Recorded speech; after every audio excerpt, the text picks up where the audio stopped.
Welcome to Drinks in the Library, the only library where drinks aren't just allowed, they are required. I'm your librarian host, Gigi Howard, and each episode I'll be interviewing a guest about a much-loved book that we will be pairing with a drink for you to enjoy along with us or consider for your next book club meetup. As always, stay curious and support your local library.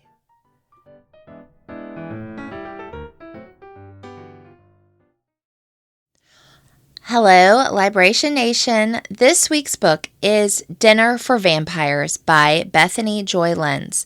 It's a memoir about her decade-long entrapment in a manipulative Christian cult during her time on One Tree Hill.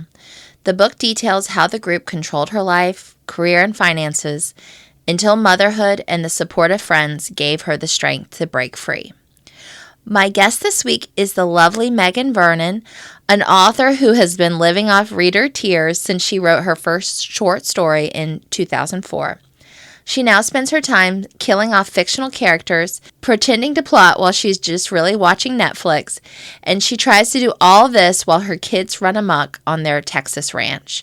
I'll have links to her newsletter and her Facebook fan group, which is Megan's Minion Readers. And also, Megan brought our drink this week, which is a strawberry champagne margarita. A hobby Megan has that's near and dear to my heart is pairing books with drinks. So it was really fun to tie that all together. And last but not least, if you are loving Drinks in the Library, please head over to wherever you get your podcasts. Give me 5 stars, subscribe, review, all that good stuff. I really appreciate it. All right, let's get to it.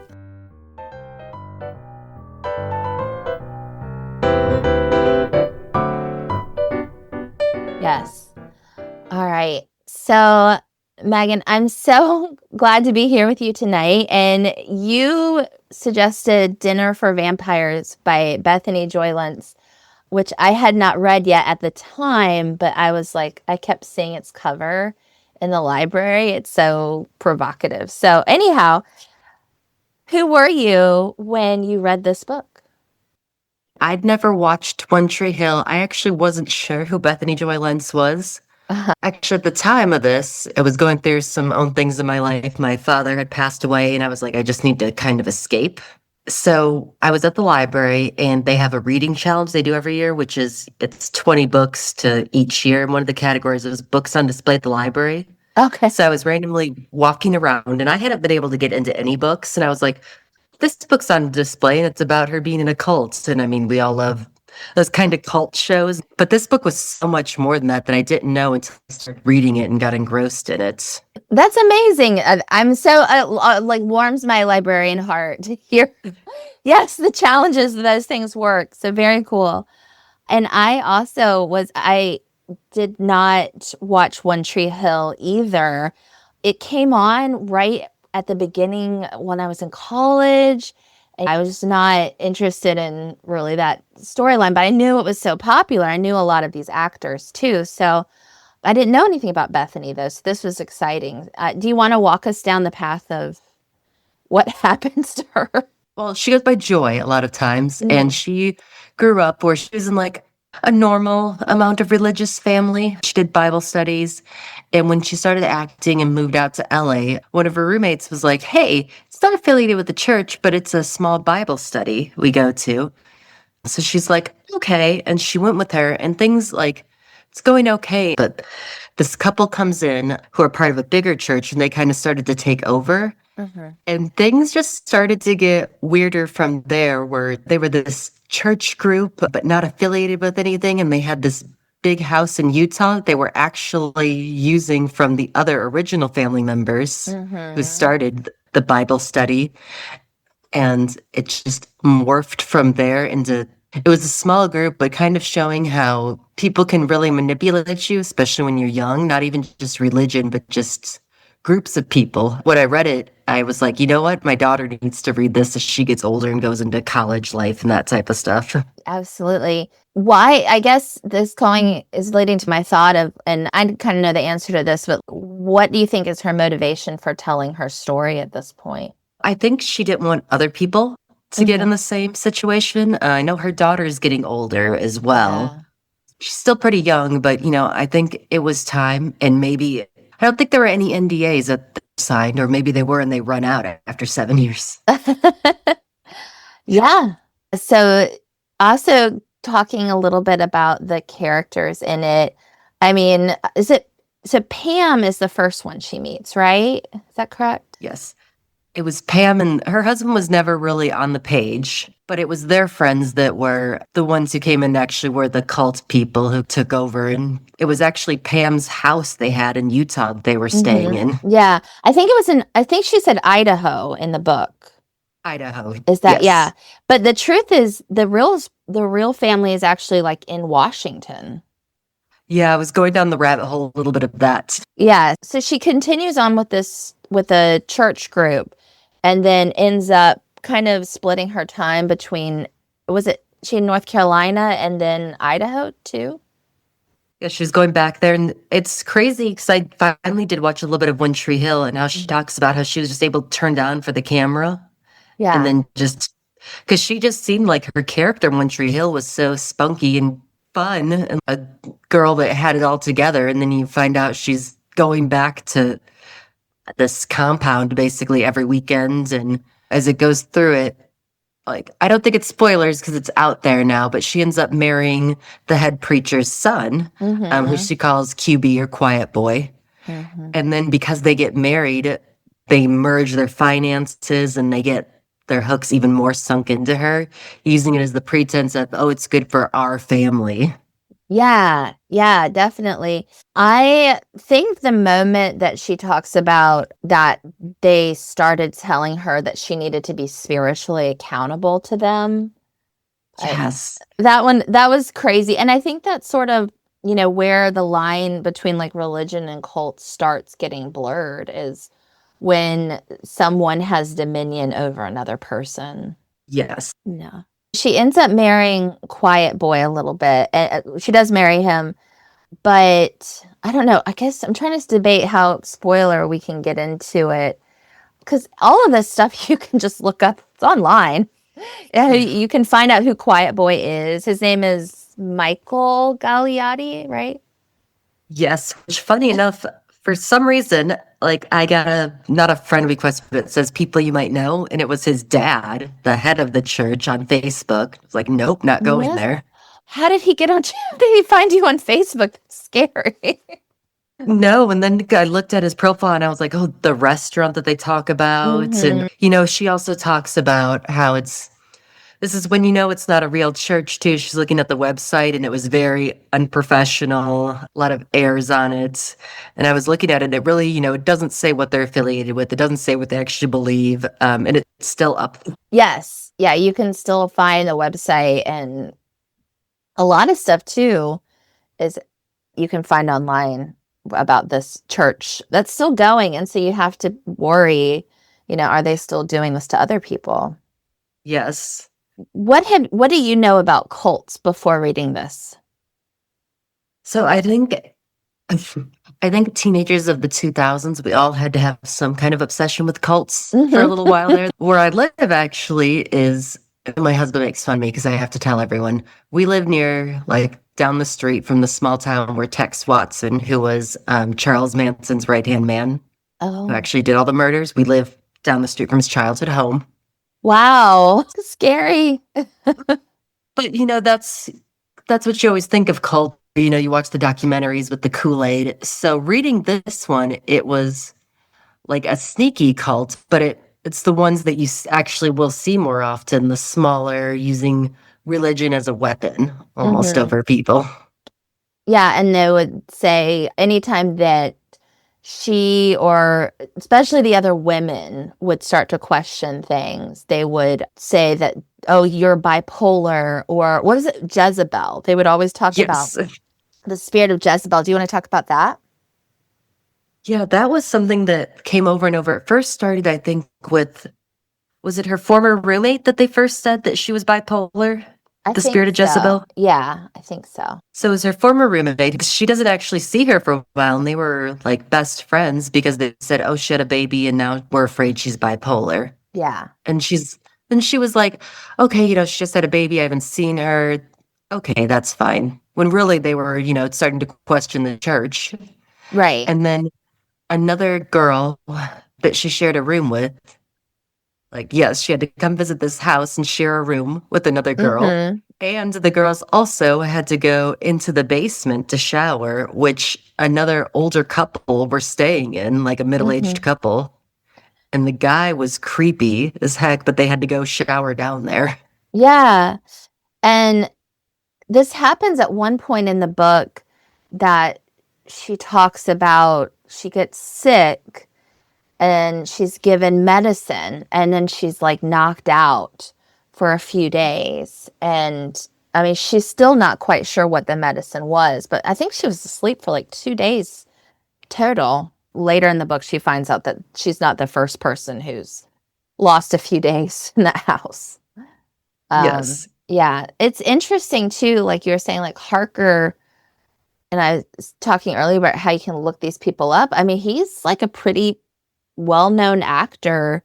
I was figuring out his wife, and then I looked her up, and sure enough, that's part of the story is that Parker's wife is like 10 years older than he is. So they have a little bit of a rocky start, not necessarily just because of that, but for other reasons getting together. So I thought that was really interesting. Let's see. I wanted to ask you so when you read this, when you finished it, this is my favorite story. I know you were in a tough spot, in a tough place in your life, and you kind of just needed to escape a little bit.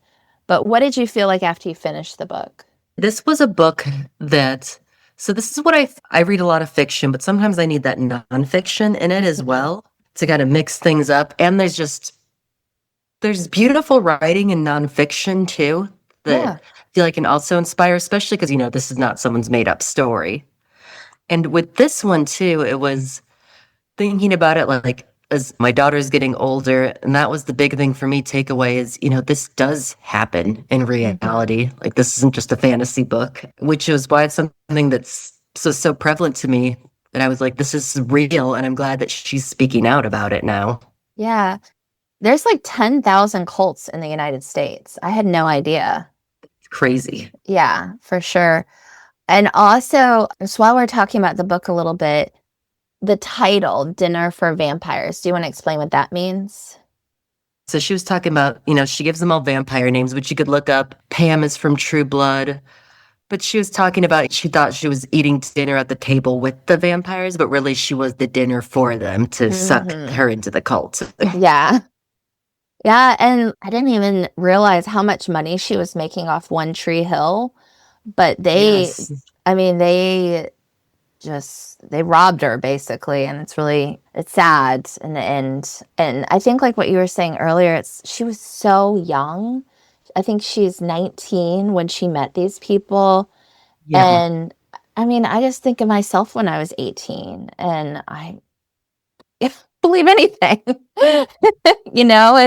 If I'm feeling welcomed into a group, then of course I'm going to want to make them happy and keep liking me. And she was just so vulnerable to them. And it's like you're saying, like worried about your daughter. This could really happen to anyone. She's a smart person. She's not even from like a really broken home. Her parents, there's some dysfunction between them, but they're still very active in her life. So I think it is a good warning for people that, like, yeah, there's 10,000 cults in America. And also, her thing about people will always ask her, she said, whenever she tells people she was in a cult, they get real excited. Like maybe she was in like Nexium, like one of the big ones that you've heard of. And she's always like, nope, not one you've ever heard of. It's a tiny little cult. And, but then they get excited when they hear that they took all of her money. They talk about this is where it got it for me was they talk about they get the hotel, which they're Mhm. turning into a ministry conference center for people to live. But I'm like, okay. But then they let a group of swingers rent it out because yeah, I'm like, it's real godly of you. Yeah, they'll do anything for money, basically. I mean, Les, the worst of them, kind of the leader, I think you can look up his real name, and he's been doing this for decades. Oh yeah. They've got his bio. And that was something where she started to look into after, which you talked about her parents.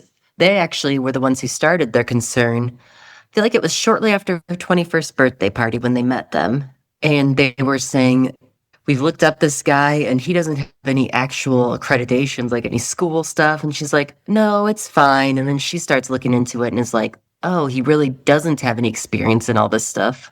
Yeah, no, it's crazy.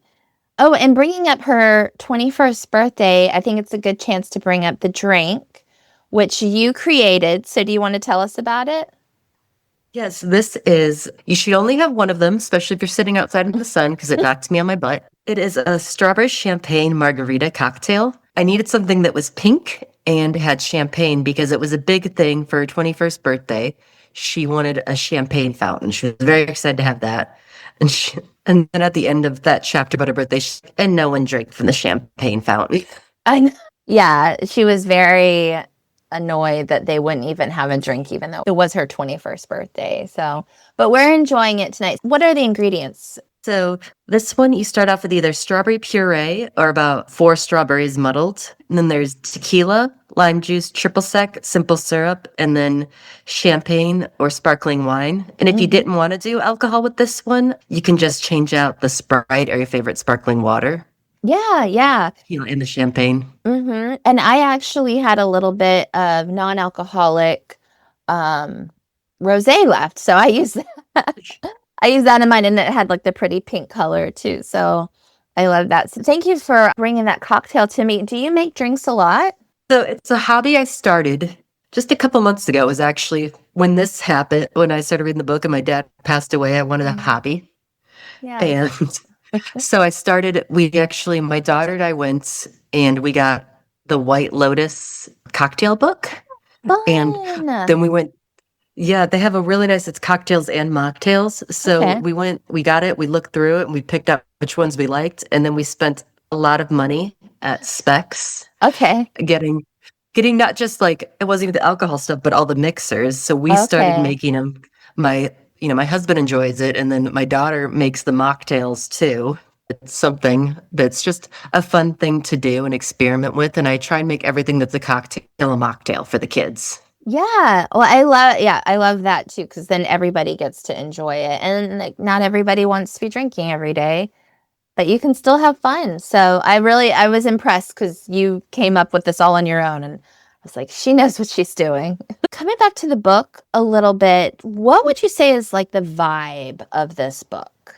I think it is one of those where I talk about reading nonfiction. It does read like a fiction story, and it's emotional, but it's not overly emotional. I never cried during it, I feel like. Now, I'm told if you listen to the audiobook, when Joy reads it, you can really feel her emotion while she's reading it. And I think it does read almost kind of like a One Tree Hill or one of those like cautionary tale episodes without being over the top like the Saved by the Bell caffeine episode.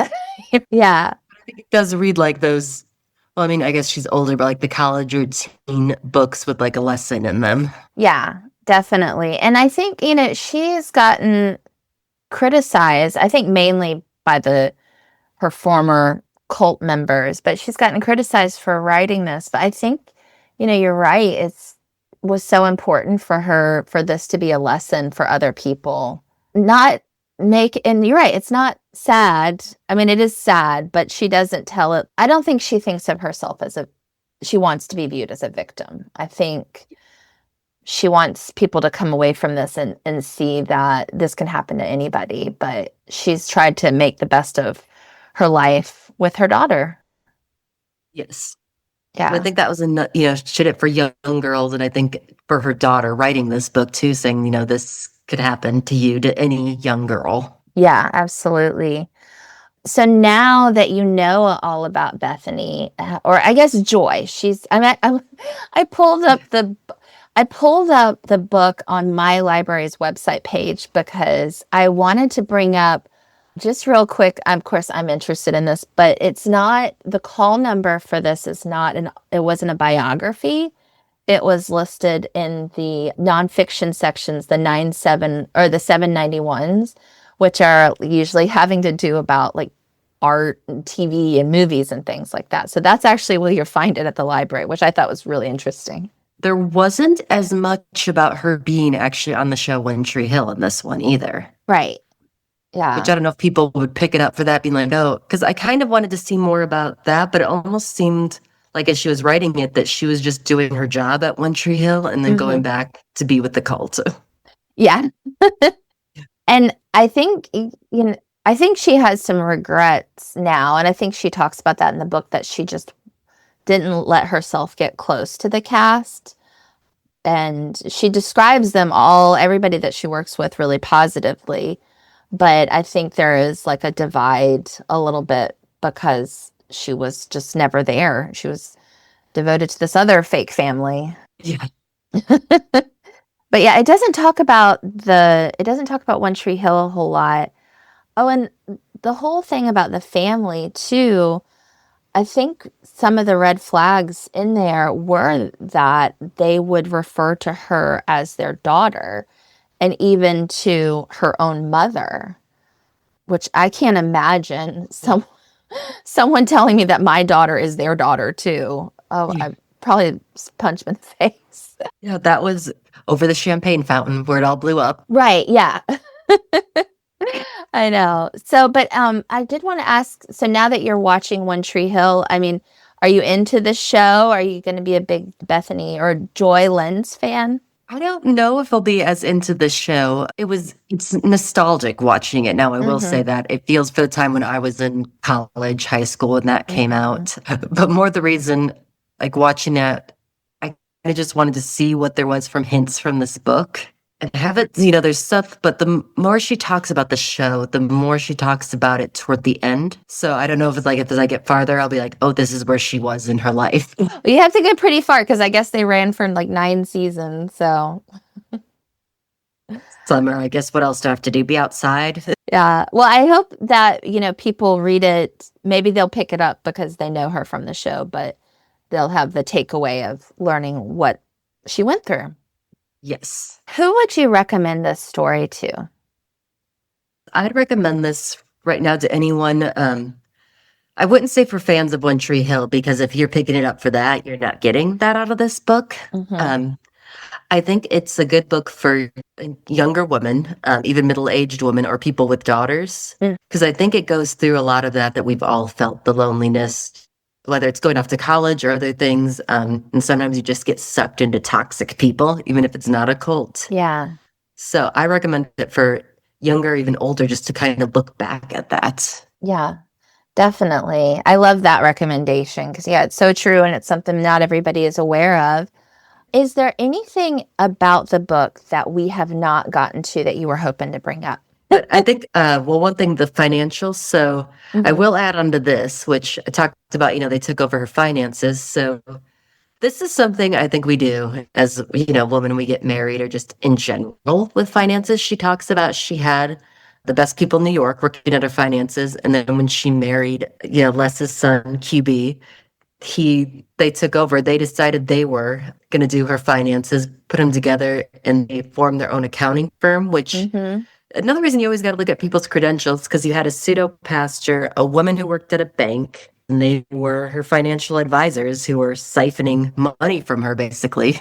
And, that was such a big thing, like looking at it when she talks about it later, how much money they got from her and how much they would ask her for donations of things. Or I feel like that was another big reason. So one of the big things they talk about is she didn't take a role like her dream role because they advised her not to. I think it was the best spiritually for her time. Yeah. And I think that's a big red flag that I think everyone needs to look at, is like, if they're telling you not to do these great things or asking for money, that you really need to look at that. And it just felt like my heart went out for her in those moments. Yeah. Yeah. I mean, I think that's the saddest part of the book is when she doesn't take on a role that she's dreamed of all her life. And yeah, and you can't get those moments back. I mean, she talks about how she thought she could land other jobs, but being a mid-30s actress whose big role was playing in the high school drama, I mean, it's hard. It was hard for her to continue working. So, yeah. I wanted to take a minute, or not a minute, as much time as you want, to talk about you and your writing. So tell us about your books. Tell us about writing. I've been writing and published since 2011. I'm a hybrid, which means so I've been self-published and I've been through publishers. Mm-hmm. Um, I I was a library kid. I've always loved to read, and that's one of my big things too, is I know I'm a better writer when I'm a reader. So I Mm-hmm. make sure I read at least 2 chapters a day before I write anything. Cool. And I usually write romance. I also started cozy mystery in 2020. So it's been a big thing for me to read everything, which going back to the library reading challenge is something that's inspired my writing. I've been doing it since we moved here in 2016, but they do 20 different categories. So I found so many different books and genres I've loved and even wanted to write in or connected with other authors, which is so important in writing, is just connecting with other writers from these challenges and finding new genres. Very cool. So what are you working on right now? So when I first I started out in young adult. Okay. And now I have a daughter who's a young adult reader who loves thrillers. Okay. So I'm working on a young adult thriller right now. Oh, wow. Okay. Is she is she reading it as you're writing it? Yeah, well, like I talk to her and ask questions because, I'm, late 30s woman, so I don't know. The lingo has changed a lot. Yes. But it's going back to that. That's what I've been reading a lot right now, too. The YA thrillers.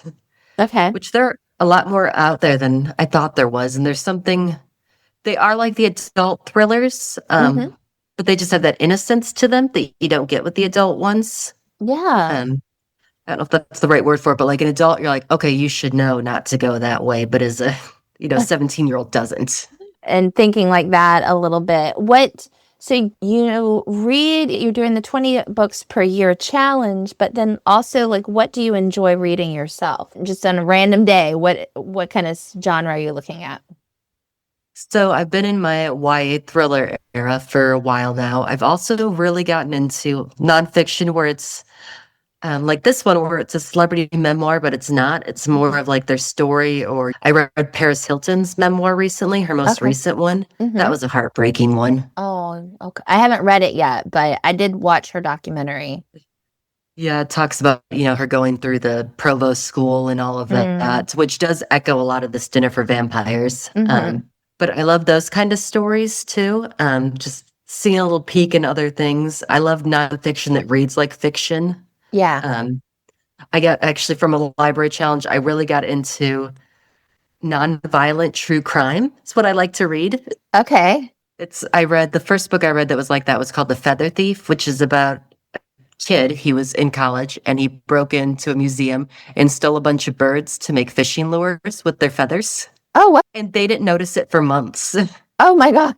Oh, yes. And I do feel like this book would be a good recommendation thinking about true crime a little bit because I mean, this is crime that happened and doesn't get violent often, but it's definitely abuse. So and it's definitely crime that it's okay. How do you prosecute that too?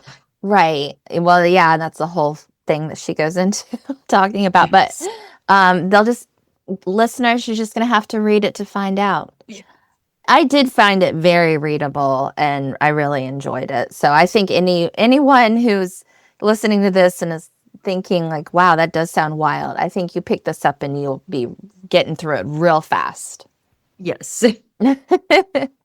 Where can listeners find you online, or I know you have a newsletter?